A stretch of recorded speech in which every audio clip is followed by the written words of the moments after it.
Hi everyone. Thank you so much for coming to this platform.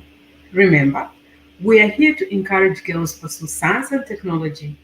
We are here to showcase other role models that are pursuing STEM, and we're here to usher these girls that are trying to pursue this career to just show them the resources and just more information so they may be more interested in pursuing STEM. But today we have a very interesting topic that we're going to embark on, guys. We are going to be discussing how do judges judge students when they're performing projects, and that's what we are on here. I'm very excited because this is a very interesting topic, and I'm so passionate about it. So, guys, we're going to dive it into right away. Please, if you have any questions, please feel free to ask. And also, make sure you take a pen and pencil and with your notepad and take as much notes as you can. So, I have some slides that I'm going to present, but guys, let's dive into it. Last time we did go a little bit into details explaining how judges perform when they are judging students in terms of STEM. Why should we be organized and why should we make sure that we know how we are judging students? It's really, really important because that will help these students to perform very well during their research. So let's dive into it right away, guys. Please feel free to ask questions, and if you need to know about anything, please let me know. We're here to encourage girls to pursue science and technology. We're here to showcase other role models that are pursuing STEM. And we're here to ensure that the girls, kids that are trying to enter this industry, we show them as much resource and information so they can be encouraged to pursue science and technology. So let's dive into today's topic. Before we dive into today's topic, I just wanted to introduce myself. My name is Kirsten Malama. I'm a principal quality engineer for aerospace industry, mostly space. I just wanted to introduce myself so you know why I'm talking about and why I am discussing this topic. What's the agenda? We are going to particularly talk about only three things today. And I wanted to dive into these three things. I remember last time we did talk about how judges perform their work during projects of students. So we are going to dive into three things into details this time. The first thing we're going to talk about it's the purpose of judging projects in STEM. Why judge? The second thing we're going to talk about is how awards are performed when you do when kids do projects. How is the judging categorized?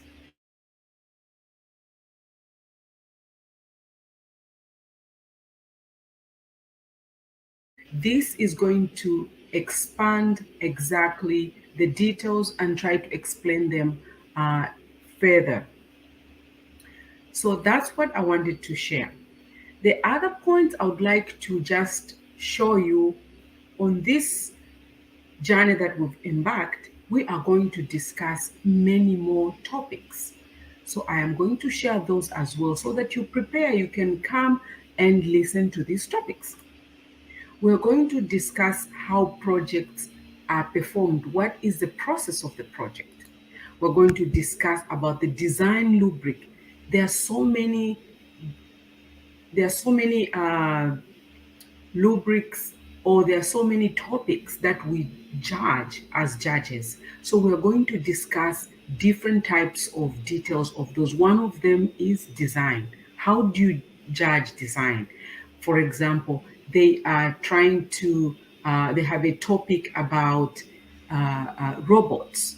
They have a topic concerning technology. How do you judge?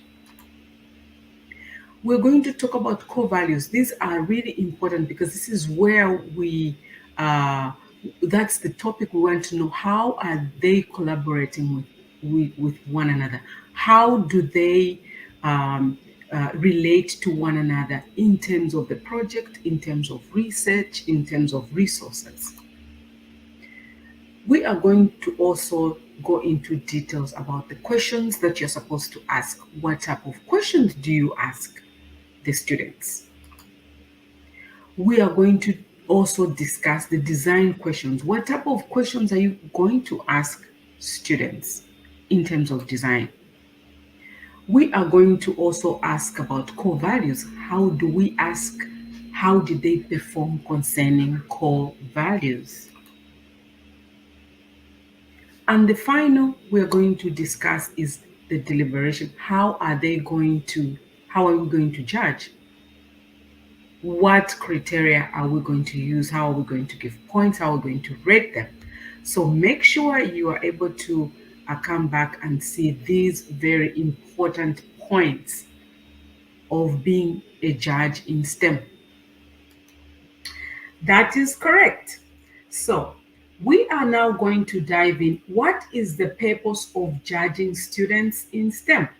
This topic is very important for teachers, professors, and any other volunteers, staff that are interested in judging students when they are performing projects. The reason why you need to really understand how to judge students, it's really, really important because you also help them for their future and also for the benefit of course, the school and just students. So let's go. Why do we judge? What is the purpose of judging?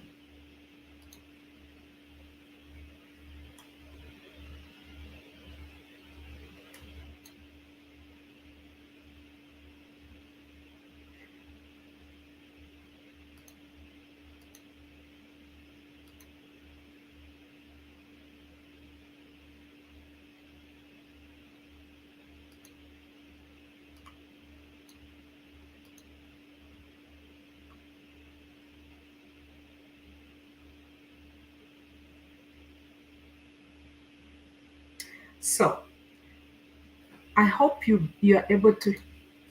I'm sorry about that. It's supposed to. It's a slide that I put in there for you guys, but unfortunately, let me try one more time to see that it's able to do its purpose. 1 second.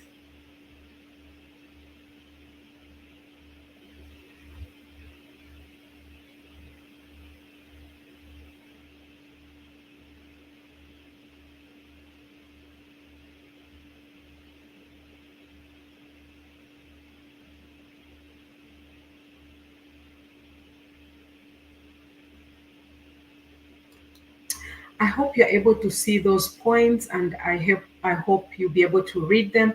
Let me just present them because the volume is not there, but let's just try our best.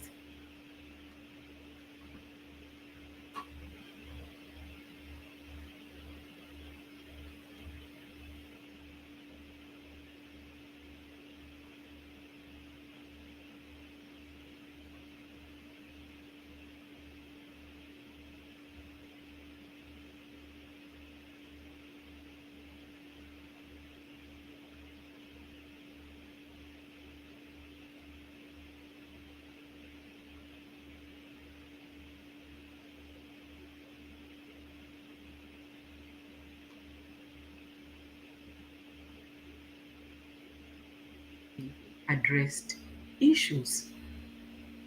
They cannot leave judging STEM. Why judge?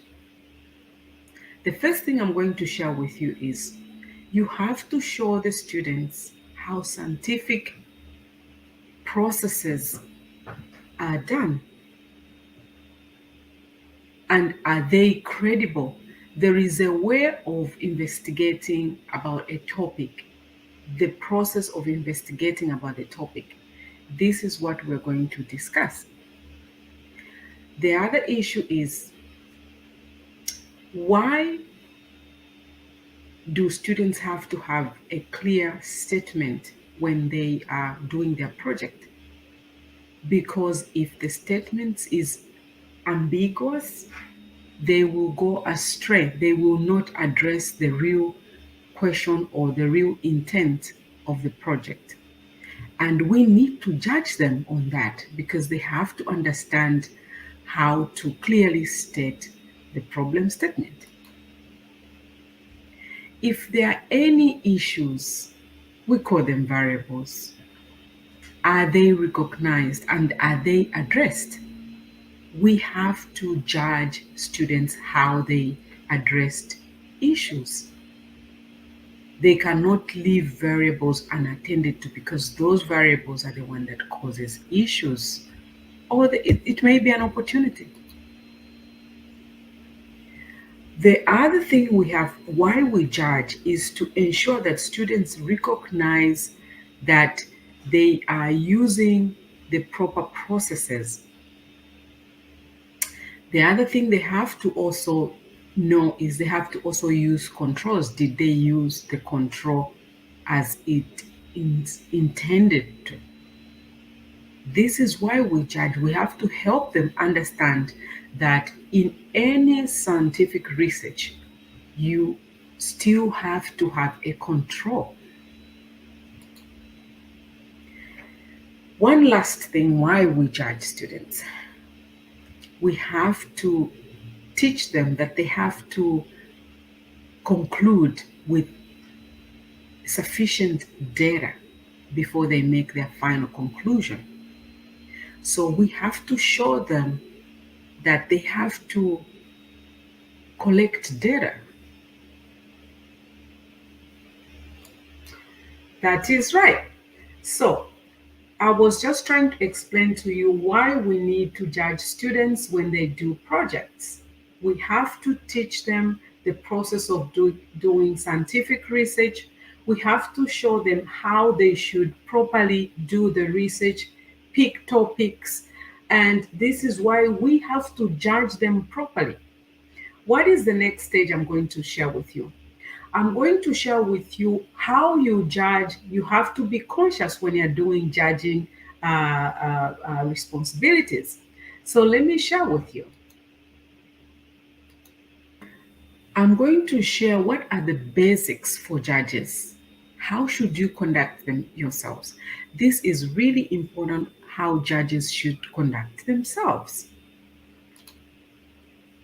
Judges normally work in twos or even more.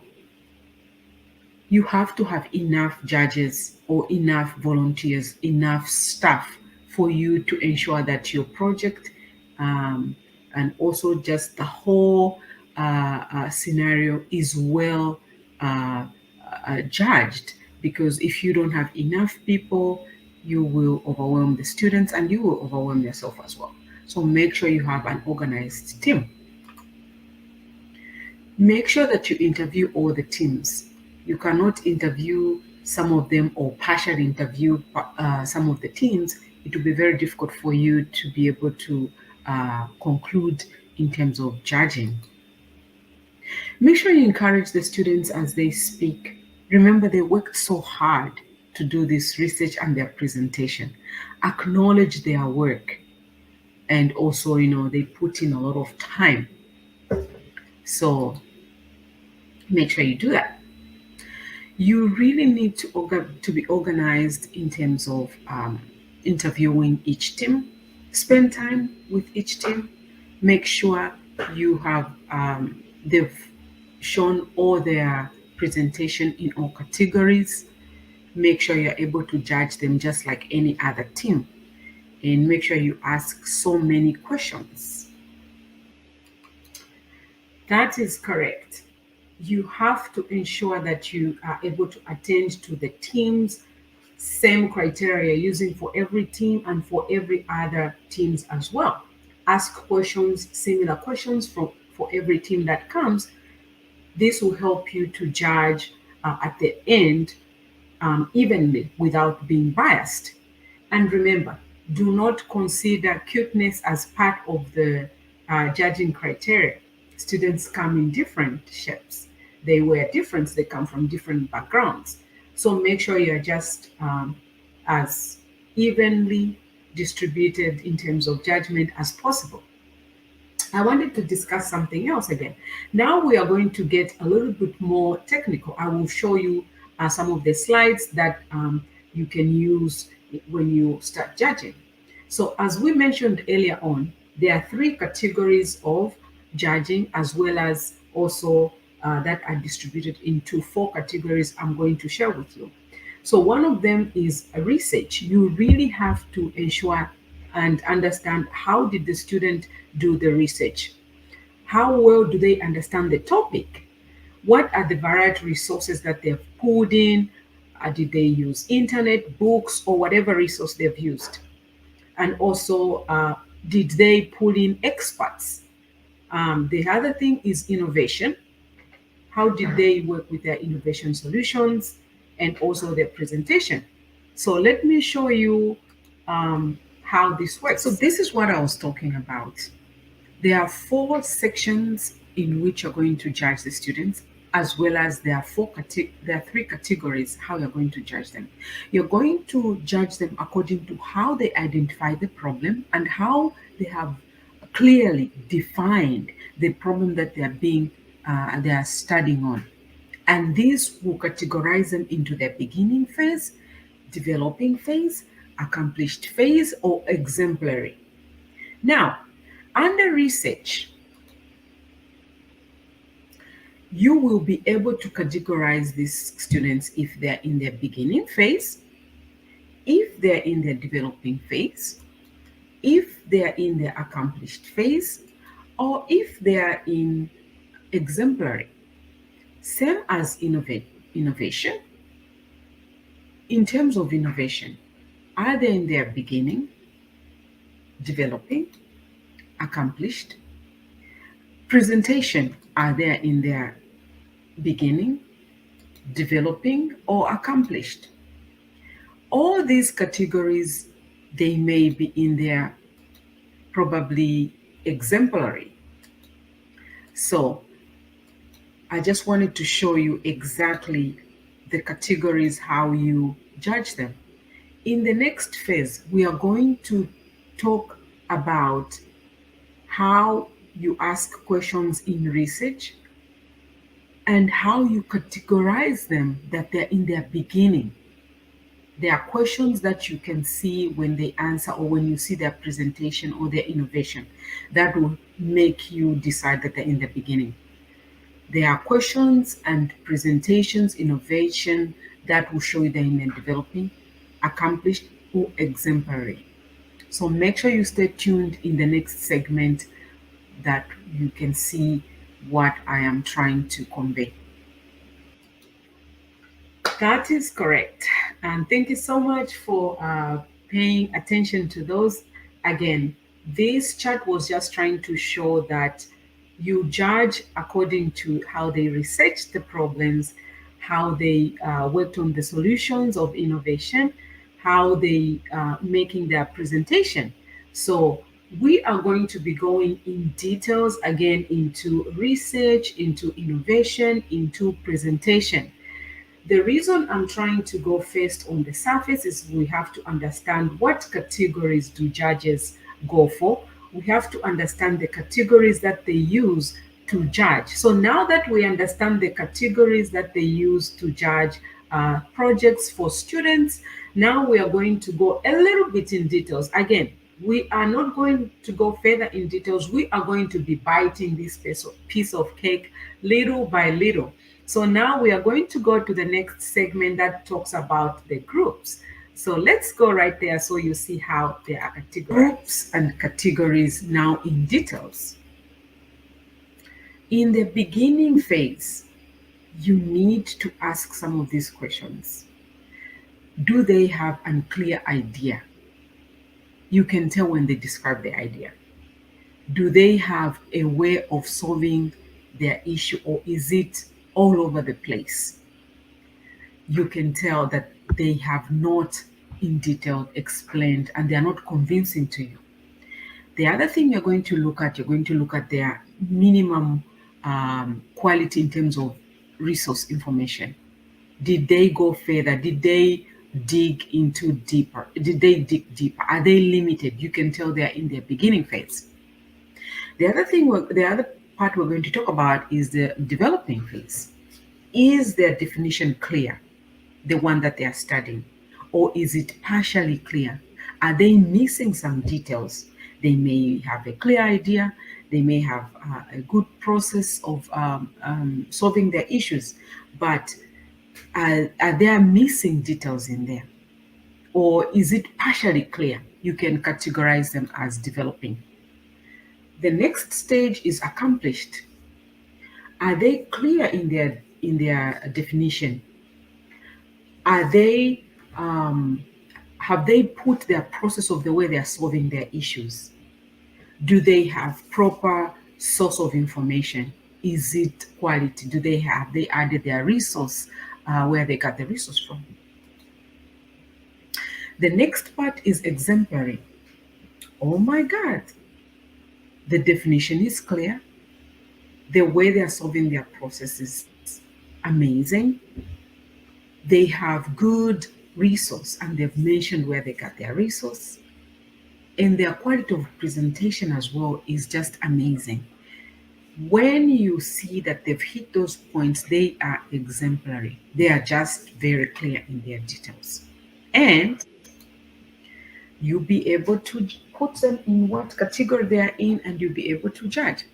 So we haven't gone into details in all these aspects, but we are going to go into details. So stay tuned. Yes, thank you so much for staying up to this time, guys. I know my videos, I don't want to make them very, very long. So we'll end here in terms of trying to explain exactly. But to summarize, so today we learned just why judge STEM projects, how to judge STEM projects, how to categorize the judging process. And then next time we're going to go much, much deeper into what type of core values we're going to talk about core values. When I say core values, I mean how they are collaborating. There's just a culture of how you collaborate with one another. Are the students collaborating? Did they pick their team lead?